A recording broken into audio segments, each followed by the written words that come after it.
ቅዱስ ገብርኤል ሰው እርዳ ሲሉት ደስ ይለዋል። ደስ እያለው ነው የሚመጣው። እውነቴን ነው የምነግራችሁ። ደስ እያለው ይቀርብ። ደግሞ ደስታ ታድሎታል። ቅዱስ ገብርኤል ትልቅ ደስታ ተሸክሞ ይመጣል። ያ ትልቅ ደስታ አማኑኤል ይባላል። እነሆ ትወልጃለሽ፣ ስሙን አማኑኤል ትይዋለሽ። አማኑኤል የሚለውን ስም ተሸክሞት የመጣ ቅዱስ ገብርኤል ነው።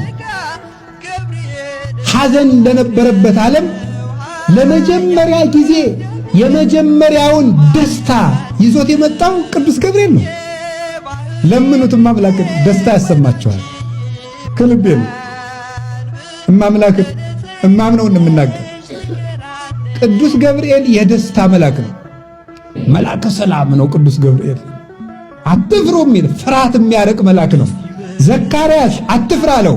ፍርሃት ያርቃል፣ የተቋጠረ ይፈታል።